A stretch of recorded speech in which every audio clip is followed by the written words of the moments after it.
your daily dose of sports and fun. This is the Morning Drive Podcast from Double T 97.3, presented by Cantex Roofing and Construction. I'm Mike Hebert, owner of Cantex Roofing and Construction. Every day is game day, and we'll get it right when it comes to your roofing, construction, windows, and mirrors. Call Cantex Roofing and Construction today. Together, we are one serving you. Jamie Lent and Jeff McGuire. I'm Chuck Heinz. It is great to have you with us today. St. Patrick's Day. If you celebrate, then I get it. I understand. If you were just along for the free ride, that's good as well. So that's cool. I saw this yesterday. It's not just headline breaking news, but it did kind of make me question or wonder a little bit. Joey Gallo was released by the Chicago White Sox. Yeah, I saw him playing first base for Davis Martin a couple weeks ago. Well, now guess what he wants to do? He wants to pitch. Okay. He wants to try pitching. So, apparently he's been working on that on the side, and so we'll see how that goes for him. But he asked for his release from the White Sox. Okay. Because I think he probably saw that he wasn't going to make the team. This will happen again, and I am outraged by it. But Major League Baseball is going to open up the season tomorrow in Japan again. It bothers me, Jamie. Okay. I mean, it's an American sport. It should begin. I got no problem if they want to play games on, some island out in the middle of the sea, But the first game of the year shouldn't be played at 6:30 in the morning or 6 o'clock in the morning our time in a foreign country. It just shouldn't. It's wrong. It's un-American. But you understand why they do it? Yeah, no, it's because if you do that on the second day of the season, so they're not the first one, then those teams have to deal with travel back and all that, and it throws everything out of whack with that. So now you just get them out of the way early and doesn't affect the start of their season. Do you think that's why they're doing it, or do you think they're doing it because they feel like that's from an eyeball standpoint and a money standpoint and a business standpoint? That's the in that country, I don't think they know they're not getting that into this country. Mm-hmm. But you can't do it in the middle of the regular season. Yeah, no, I would be fine if they didn't play over there. I mean, they don't have any games over there. They don't have any teams over there. I mean, if you want to play an exhibition game over there in December, they're marketing their teams and their business, their product over there. Yeah, right? No, I get it. I get the whole aspect of it. I just don't care for it. Question. Yeah. Chuck, NFL games in Europe? I don't like those either. Okay. But you're consistent. But at least you're consistent. You don't see the opening weekend being played in London. I realize. No, you see like 4 games there. Yeah. Who are the teams even playing there? Well, I mean, in Europe or in in the Major League Baseball? Who's starting the season over there? The Dodgers and the Cubs. Okay, well, and they have superstars that are Asian. Sure, like I said, I get it. I understand it. I don't like it. You don't start the NFL season or even the NBA season. Your defending champion for the Super Bowl gets to host on that Thursday night game, which I think is a good new NFL tradition. You're not going to start that off in London town. I mean, I just it doesn't bother me at all. I mean, even if my favorite team, even if the Yankees started their season over there, it would not bother me. Okay. Again, you're allowed to be bothered. Okay. It doesn't bother me. Okay. I'm not going to make a mountain out of a molehill. I just don't like it. It's fine. You're allowed to be bothered by it. I just don't care for it. Here you go, Chuck. Yeah. Don't watch. Okay. I mean, seriously, probably if Chuck hadn't mentioned it, I didn't even know. I'm a baseball fan. I didn't even know. Well, it begins tomorrow. All right. What is your? I'm going to guess your level is not very high, but were you bothered by West Virginia not being put in the NCAA tournament and North Carolina getting in? I was not bothered. Okay. I guess it's one of those deals where I feel like if you're right there, on the bubble Sure. and all that, you feel like, you probably should have done more. Yeah, the interesting thing, first of all, to say that North Carolina got in because of their name, that's certainly a possibility. But to say that they got in because their athletics director is the chairman of the NCAA selection committee, those things probably hurt you more than help you, because he has to recuse himself. All those guys and women have to recuse themselves when their teams are being discussed. It doesn't matter if you're the number 1 team or the number 72 team or 68 team. When your team's being discussed, you have to recuse yourself. So At the same time, if the people on the committee know that you're a part of the committee, it feels like there'd be a little bit of, I don't know, like, if Jeff and I are voting on something and you walk out, right, and you're a part of our group, you're a friend of ours, and we have to let Chuck walk out of the room, and Jeff and I are sitting here talking about it. We're like, our friend over there. I don't think it hurts teams. Yeah. Okay, I don't disagree with your sentiment there, but here's one of the reasons why people are not happy is that North Carolina went 1-12 against Quad 1 teams, but maybe what you don't know is they went 8-0 against Quad 2 teams. They won 8 of their last 10. Their strength of schedule was 42nd. And here's the other thing is, if UAB had beaten Memphis in their championship conference tournament game, North Carolina would have been out and West Virginia would have been in. They were the next one in. So West Virginia, they went 10-10 in their conference. They lost a critical game too in the tournament. So they were out. I think people were probably surprised that Indiana was out because they made a strong run. There's not great outrage. Ohio State was out as well, and then Boise State too. And Boise State all along for the last week to 10 days has been among those that have been among the first 4 out, if not the first out. And it's a field of 68. So, I think the point you made of, hey, win more games. There's 68 teams. It's not necessarily 68 spots because there's a number of them that are, dedicated to conference champions. I think 32 or whatever the number is. But the point is North Carolina got in and Texas got in. And those were 2 teams that really were squarely on the bubble going into the weekend, but found a way to make it in. The net for North Carolina was 36, and the net for Texas was 39 compared to West Virginia's 51 and Indiana's 54. The Morning Drive podcast from Double T 97.3 is presented by Cantex Roofing and Construction. Is Monday, March the 17th, St. Patrick's Day, 2025. With this day in sports history, here is Jeff McGuire. 1955. After an altercation on March 13th, in which hockey player Maurice Richard, yeah, probably, he's Canadian. There's a violent altercation with someone, a lineman specifically.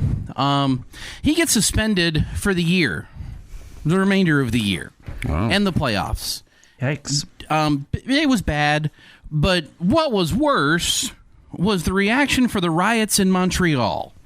37 people are injured and over 100 are arrested following the announcement of the suspension.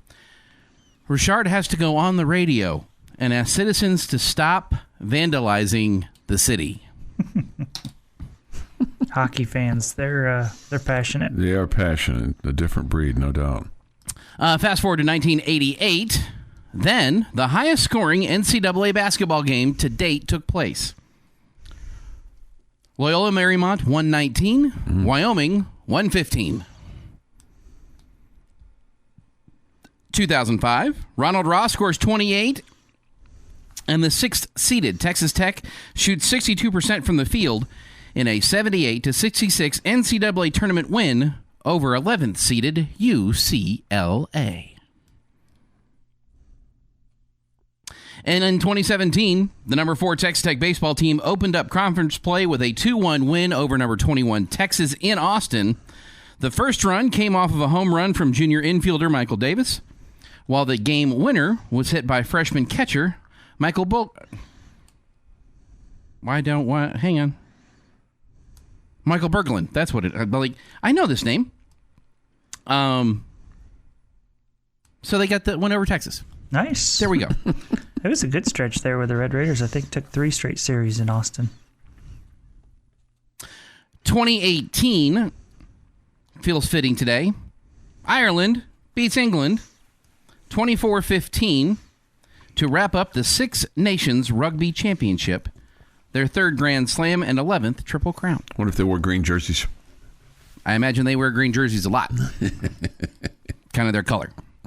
It is obviously National Irish Food Day. Okay. Is there any Irish food that you care for? Tell me what's Irish food. Like corned beef. Corned beef and cabbage, hash. I like hash. Haggis. Oh, that's more Scottish. Haggis. It's more of Scottish than Irish, but they mix a lot of their culinary delights. Potatoes. I like potatoes. They're big on potatoes. Okay. What is in hash in your mind? You don't want to know. We've had this conversation way too many times. Okay, what? I'm the only one. Your family Was the only one. calls it something different. I'm sorry, not hash. Haggis. Haggis. Not hash. Okay. Haggis. My family. That's cooked in a lamb's stomach. Family. You don't want to know. Well, it's your whole family. It's not just you. Yeah, that's not just me. Yeah, I mean, you blame it on my parents. You clearly got it from someone else. Yeah, my mom. I think. I've never ever heard, and I think every time we have this conversation, everybody else is like, "No, Chuck, that's not hash." Yeah. Yeah. Happy birthday, former Red Raider football player Bront Bird, 36. Rob Kardashian, 38. Rob Lowe, 61. Mia Hamm, 53. Kurt Russell, 74. Katie Ledecky, 28. And Danny Ainge is 66. Wow. And on this day in he's still kind of Danny Ainge too. You know, you either love him or hate him. He's just one of those guys. Is he still involved with an NBA team? I believe Portland. Okay.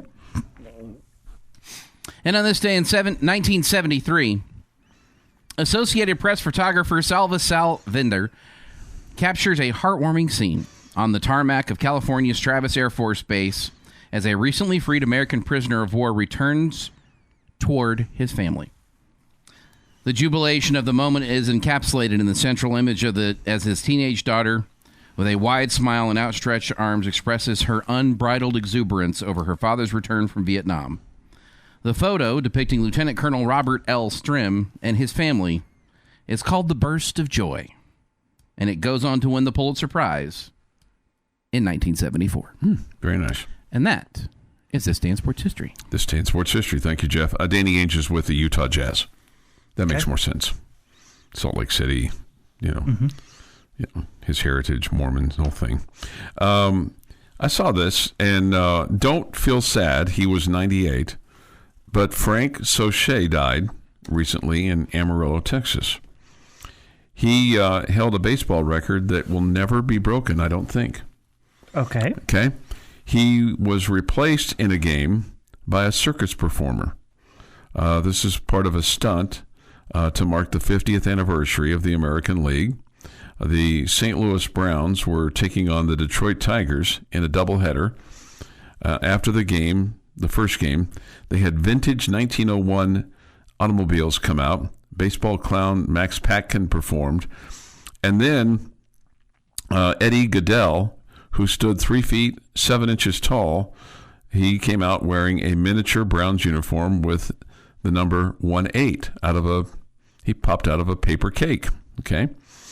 Sauché was the starting right fielder for the second game and was scheduled to lead off in the bottom of the first, but the Browns manager called him back and they inserted Goodell into the lineup.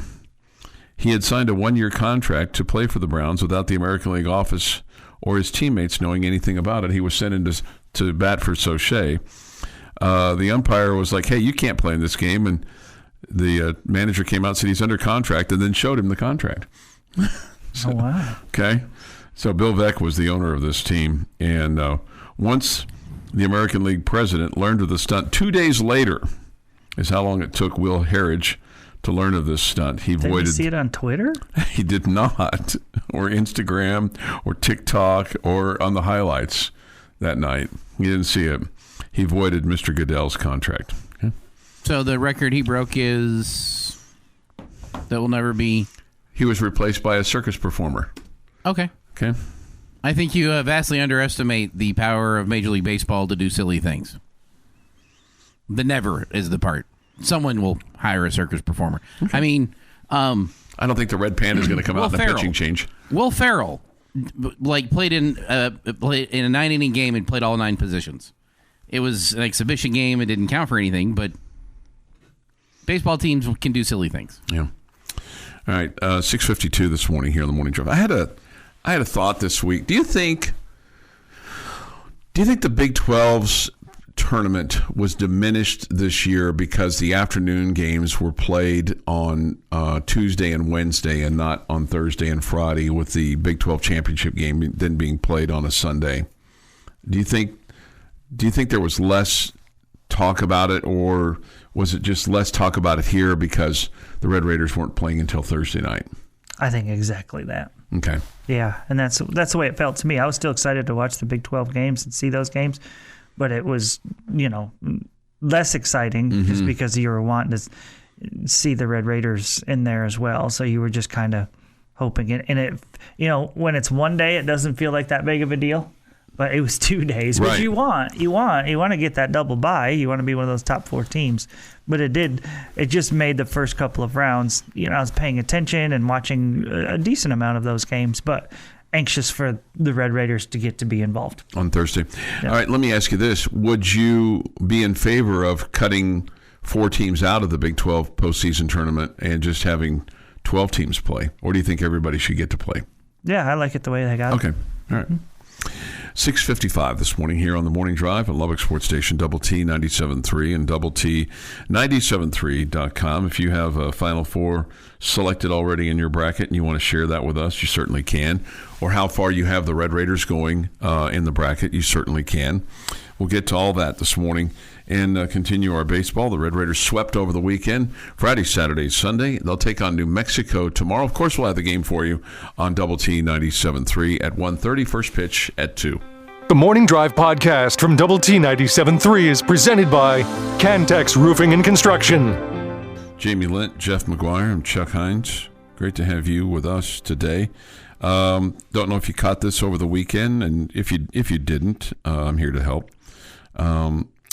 The Baltimore Ravens have a new backup quarterback.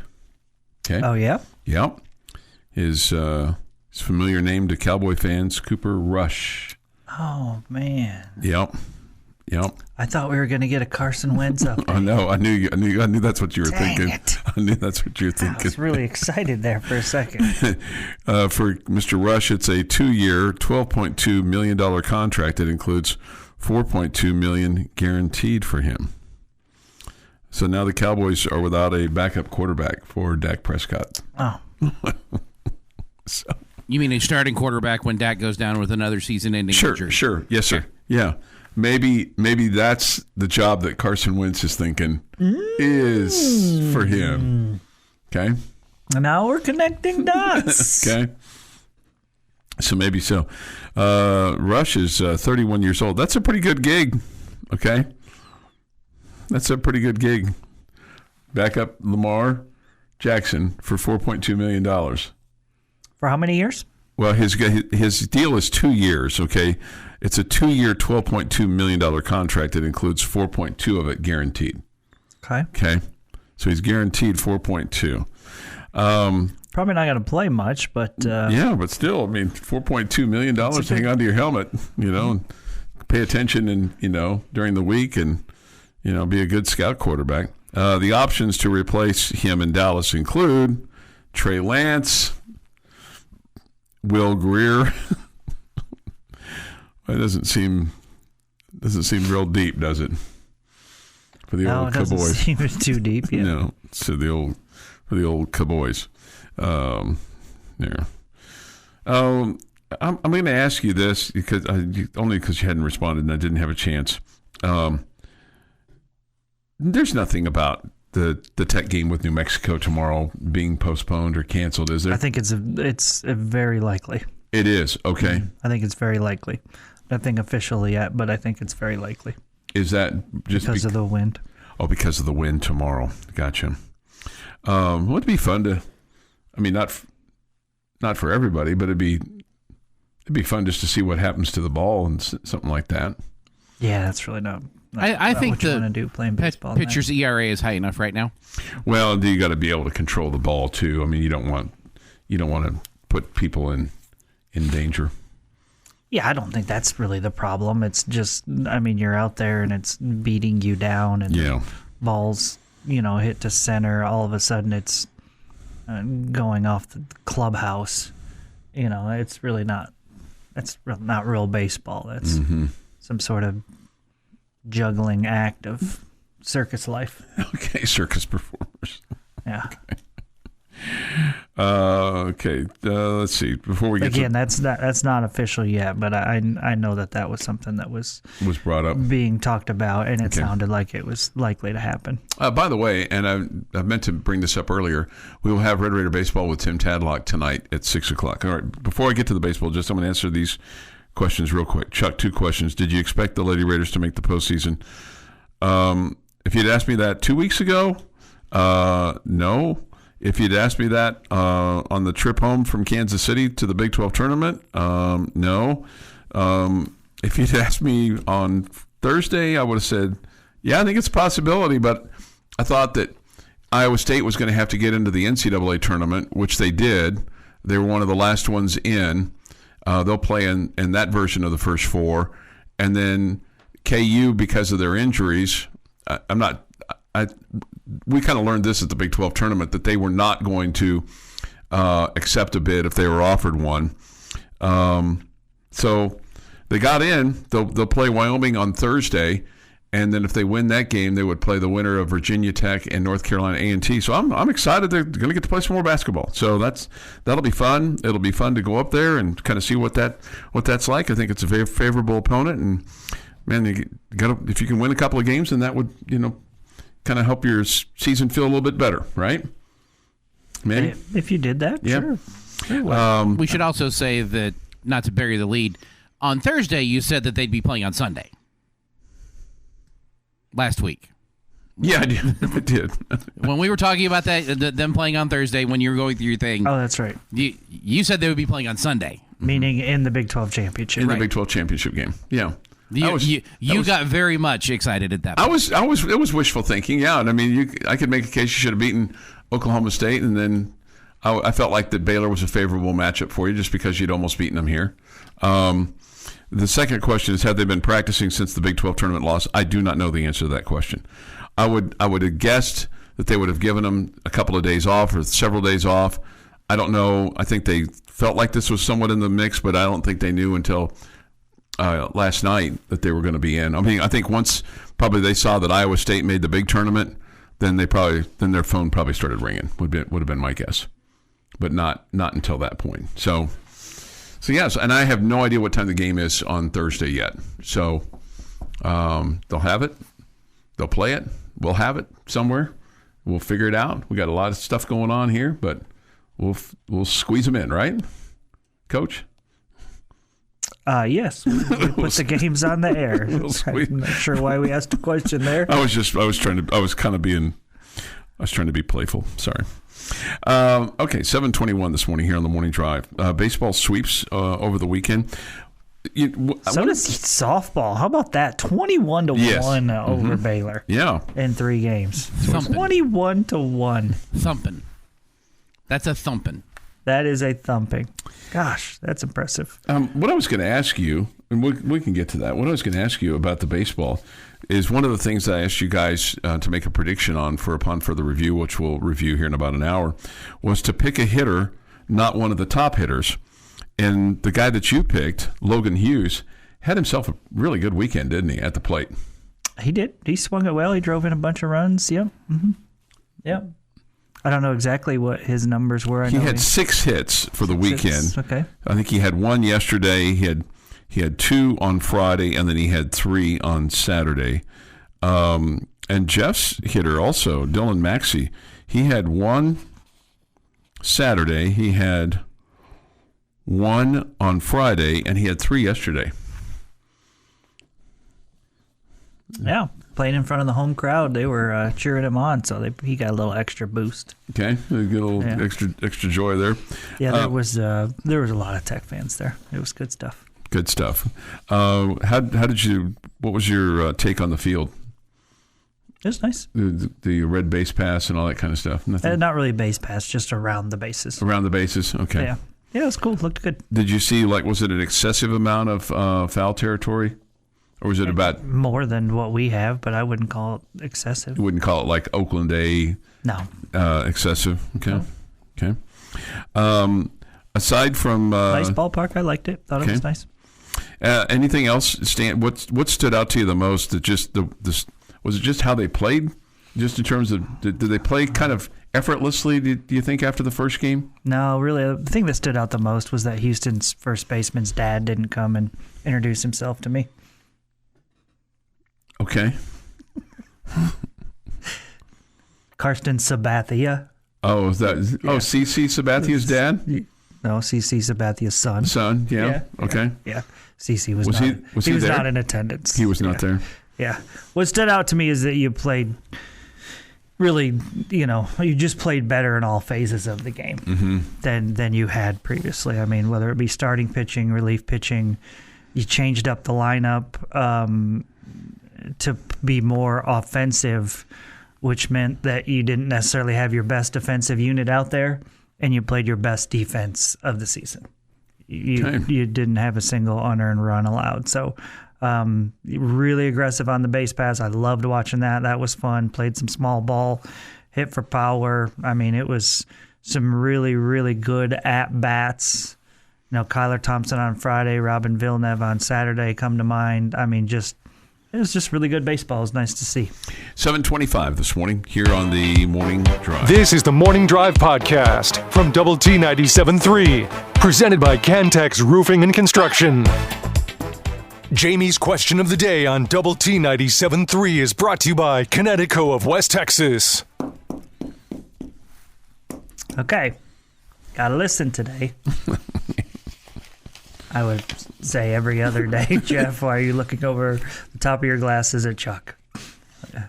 I'm listening. Yeah, I would say you should listen every day, but... I'm listening. Okay. Who's listening? He's listening. You're not if you're singing. We're listening. What's your grandfather saying, Chuck? You ain't learning nothing if you're talking. And you're singing. Oh, Laura, poor lady. She's a saint. She's suffering, let me tell you. All right, so here is today's question. It involves the NCAA basketball tournament and the Big 12 Conference. Okay. When I use the term upset, that means that you are defeated by a team that has a worse seed than you. Okay. Okay? All right. Who will be the first Big 12 team upset in the NCAA tournament?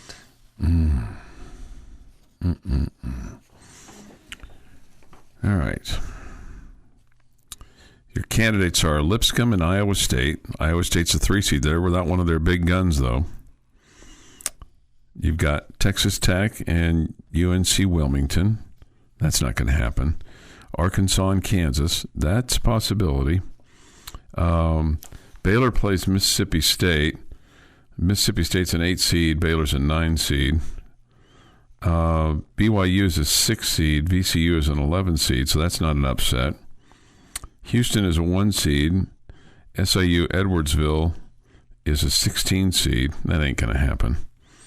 And it's not going to happen in the next round. I think Houston's going to advance to the Sweet 16 pretty easily. Man, that's a really good question, Jamie. I think if it's going to happen, it's the 10 seed Arkansas beating the 7 seed Kansas in the first round. You've been so vocal about how Arkansas doesn't deserve to be in. I know, but I've told you how bad Kansas is. all season long. I've been consistent on this. I'm not going to pick it that way, but I'm not going to pick Kansas to go to the Sweet 16. I'm going to have them losing to St. John's. Maybe that's what I should. But that's not an upset if St. John's beats them because of St. John's is the lower seed. All right, Jeff. Arkansas beating Kansas. I will pick that game that way, actually. So, yes. That will be the only loss you have in the Big 12 in the first round. Oh, so you got Baylor pulling off an upset against Mississippi State. I don't count 8-9 as an. I mean, it technically is, but I wouldn't classify it as an upset. For this conversation, it is, though. All right, I am going with a team that's been playing great, and for whatever reason, I think they rely on the 3 too much, and I also think sometimes you see the team that's hot, and then all of a sudden they get to the tournament, and they cool down. Oh my. I'm going with BYU and VCU. I'm taking the 11 over the 6. Yeah, I think that's BYU is going to get upset in the first round. That's a good one. That's a good pick. I think Iowa State's going to get upset in the second round by Ole Miss, unfortunately. I think you're right on that. I think you're right on that one too. But that's not till the second round. I would not be shocked at all to see Arkansas beat Kansas. Yeah. Would not be shocked. One and done. And also wouldn't be surprised to see Baylor beat Mississippi State. They played well against the Red Raiders the other night. They showed a lot of fight. They sure did, and they're a big fella. Inside, I mean, they pounded that paint, man. Are you concerned about that for Texas Tech? About what is it? The paints in the point? The paints in the point, yeah. Concerned about the paints in the point? It's definitely been an area where you've seen teams take advantage of you a little bit. What do we know about UNC Wilmington? They got a big fella, Chuck. I don't know. I haven't done enough on them. Definitely enough on them yet. I'm sorry. Because they, I mean, I'm really not. Probably should be worried about them, but I'm not. I'm more worried about what's next. St. John's. I'm more worried about, are we healthy? Yeah, Who's playing? Yeah, no question. No question. That's a big problem. That is a big problem. Oh, they got a really big guy, like tall and wide. You know what I'm still mad about? Kind of reminds me of the NC State dude. Let's see if I can figure out what his name is. You know what I'm still mad about? I am still mad about Vlad Golden not being at Texas Tech. He's a 7-footer, 7 foot 280. Okay, that's a big dude. Harlan Obioha.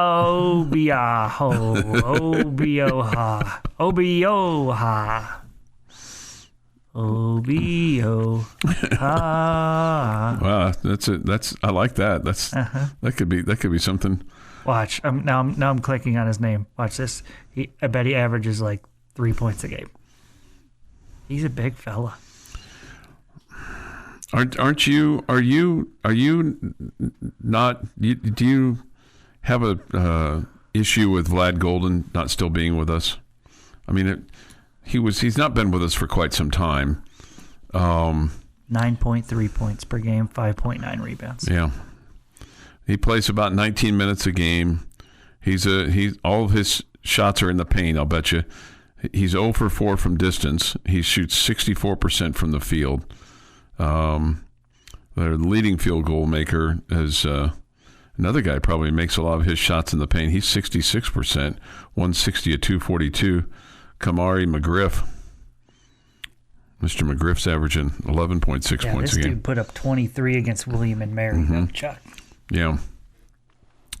Let's see. They lost to Kansas. Both of them. They double teamed him. You're not with me on the Vlad Golden stuff, are you? It's college basketball today, Chuck. I know. I mean, what? I know. What, I think we ran him off. I think we ran him off as opposed to try to develop him.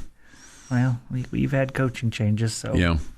And Amari Burnett and Malik Wilson and He's got this all-star group of guys that Okay, well, if you're keeping all those guys, then you're probably not having the guys that you have. Right. No, I know, I think right? we pretty much like our roster, right? Right, for the most Well, part. at least the first 8. Yeah, no, you're right. I'm just Vlad Golden would have been big, though. 7:40 this morning on the morning Definitely drive. he's big. This is the Morning Drive Podcast from Double T 97.3, presented by Cantex Roofing and Construction. Good morning with Jamie Lent, Jeff McGuire. I'm Chuck Heinz. Great to have you with us today on the morning drive. We come to you from the First United Bank studio. Happy St. Patrick's Day, everybody. Hope if you celebrate those kinds of things, hope you're safe about it. Just keep that in mind. Thoughts, comments, Yates Flooring Center chat line. Go to doublet973.com for that, or the mobile app. The Visual Edge IT hotline is open too at 806-771-0973. I had this on my list today. We hadn't gotten to it yet. Maybe should have gotten to it during the boom, boom, boom, so I apologize for that. But the Texas Tech men's and women's track and field team competing Friday and Saturday at the NCAA Indoor Championships at the Virginia Beach Sports Center in Virginia Beach, Virginia. Okay, the men finished 8th. The women finished 10th. That was a program high for them at 21.5 points. Okay. Coach Wes Kitley was on Thetford and Ashby on Saturday. He hoped that the women's team could be a top 10 team. He was hopeful for the men to be a little bit higher than 8. They were the defending national champion. But how about this? There was a national champion in the event for Texas Tech. Temitope Adeshina won her first NCAA title. She went 6 feet 4 1/4 inches in the high jump. That's the number 2 all-time jump in Texas Tech history. It's the 3rd highest jump in the women's program history. Not sure what the difference is there, but at any rate, that's pretty good. I mean, you win a national championship. That's very good. So, I mean, you go 6 feet 4 1/4 inches. Okay. In the triple jump, Tamaya Washington won the silver on her final jump. She was in 6th place, but then she went with a jump of 45 feet and a half inch, tying the same mark as first place. It would come down to the 3rd best jump in the series, as somebody else beat her by a centimeter. A centimeter. Ugh. Okay. The men's side highlighted by a second-place finish from the men's 4x400 team of Jonathan Crawford, Josh Bohr, George Garcia, and Deshaun Boyce. They went 3 minutes, 3 seconds, .77. That's number 3 all-time for Texas Tech, so another great performance.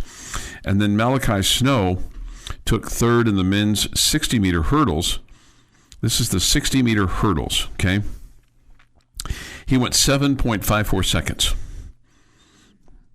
The difference between 3rd and 6th was 2 1/100ths of a second, as Antoine Andrews from Texas Tech took 6th at 7.56 seconds. Okay. So, I mean, they ain't much on the old podium there between 6th and 3rd. So, great performances. And Coach Kitley, one of the things that he said on Thetford and Ashby on Saturday is that it is still possible for Texas Tech at some point in time to host a indoor championship. Okay, That'd be cool. The issue, unfortunately, the issue is not necessarily butts and seats. It's when those butts and seats have to go to the bathroom. So you can bring in some more bleachers into that area, apparently, to get it up to what you would need to have, but you just don't have enough restrooms inside that facility. Oh, really? So you would have to bring in some porta potties or something along those lines. That's not really a good look. No, but I mean, I love having porta potties around, but really, there's not enough restrooms. That's what he said. That's what he said. That's surprising. You would have thought when they made it, they would have had the knowledge of how many restrooms it takes or whatever. And look, I don't know where all of them are, because inside of that facility, I'm sure that there's other restrooms. It's just, how accessible to the public are they?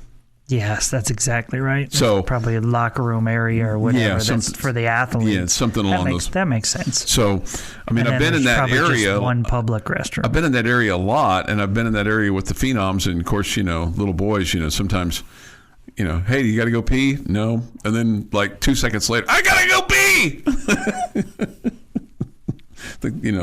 They're when they gotta go, they gotta go. Right? That was. It's just it's the way it is sometimes, right? 8:06 this morning here on the morning drive. So you can all relate to that. Let's see. That was on my. The other thing that was that stood out to me from my list here. Let's see. Obviously, what you did with softball over the weekend, beating Baylor 3 times. I think the lucky ladies. Now that Texas and A&M and Oklahoma are out of the Big 12, she was asking me yesterday, she goes, is Baylor going to make the NCAA tournament? I said, I don't know. She's like, good. She does not like Baylor. She does not like, that's, I think, her new hate is Baylor. Good for Hirsch. Okay.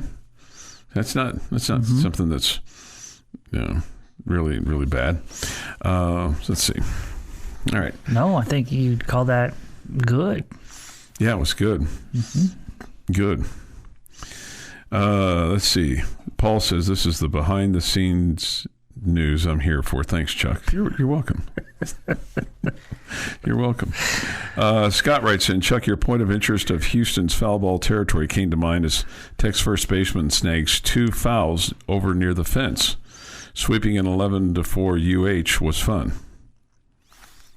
Robin Villeneuve, it was terrific defensively this weekend, and he made 2 great plays in the Friday game. The first one was a kind of back to home plate, sliding, lunging catch in the very first inning, and with a runner on second and nobody out, so that was a big out. And then another one later in the game had some more air underneath it, but he had a long way to go, and he reaches up and it pops out of his glove, pops into the air, kicks to the left, and then he just barehands it for the out. That was really cool too. Plus he hit 2 homers on Saturday, and that was also really cool. I mean, that's including one after a 12-pitch at-bat. That's what you call a good AB right that's there. A great AB, right? You go 12, and he started the count 0-2. Worked it full, followed off a bunch of pitches, and then hits a 2-run homer in the first to, after you'd won Friday. That kind of set the tone for Saturday. That was big time. He's been a great addition to this team. Made him pay for all his work that made the pitcher pay. Yeah, and I got to hear him talk for the first time yesterday. He really does sound like a Canadian. Does he? Okay, good. He's got some serious French to him. Okay. Yeah.